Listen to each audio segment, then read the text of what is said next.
Assalamualaikum warahmatullahi wabarakatuh. Alhamdulillahirrahmanirrahim.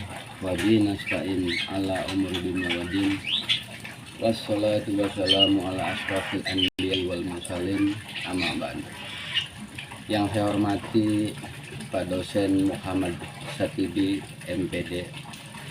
Yang saya hormati sahabat-sahabatku sekalian, teman mahasiswa Setis Nusantara kelas hibrid online HKI atau Hukum Keluarga Islam. Saya akan menjelaskan dan edukasi presentasi metode ilmiah hukum. Perkenalkan, nama saya Dusman Samsudin, kelas hibrid HKI Hukum Keluarga Islam, nomor induk siswa 22020091. Tahapan pertama terkait metode hukum ilmiah. Tahapan pertama yaitu kerangka karya ilmiah. Tahapan pembuatan karya ilmiah, terdapat beberapa tahapan penting yang harus diikuti agar karya ilmiah tersebut sistematis dan memenuhi standar akademik.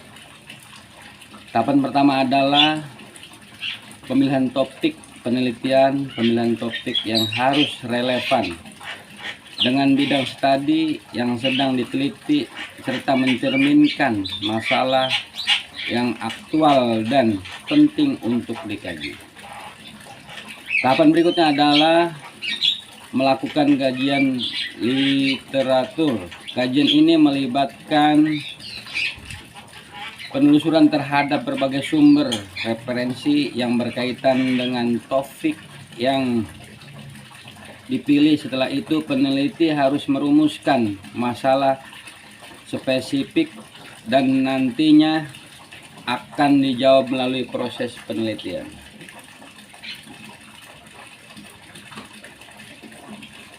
Tahapan yang kedua yaitu latar belakang dan cara menggali permasalahan. Latar belakang masalah adalah bagian dari penelitian yang menjelaskan alasan dan urgensi dari topik yang dipilih. Pada bagian ini penelitian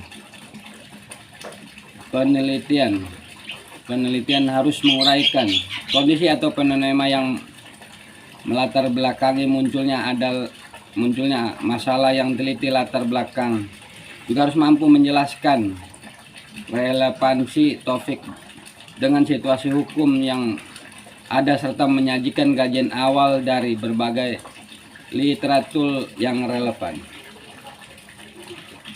Untuk menggali permasalahan, seorang peneliti harus melakukan observasi mendalam terhadap fenomena yang terjadi serta mengkaji literatur yang relevan dengan topik yang sedang diteliti. Proses ini melibatkan analisis kritis terhadap berbagai sumber informasi baik dari peraturan hukum, studi kasus maupun teori hukum yang telah ada. Tahapan yang kedua yaitu tujuan penelitian adalah pernyataan yang menjelaskan hasil apa yang ingin dicapai dari penelitian tersebut. Pada dasarnya tujuan penelitian harus berorientasi pada pemecahan masalah yang telah dirumuskan dan dalam konteks penelitian hukum. Tujuan ini bisa berupa perumusan teori baru, penemuan solusi praktis terhadap permasalahan hukum atau terhadap regulasi yang lain.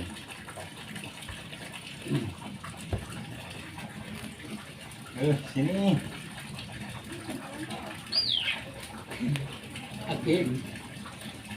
Tahapan berikutnya kerangka karya ilmiah. Perbedaan metode penelitian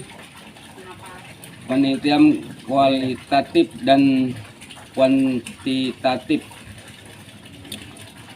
Metode penelitian kualitatif adalah metode yang digunakan untuk memahami fenomena secara mendalam, interpretasi terhadap data non-numerik penelitian.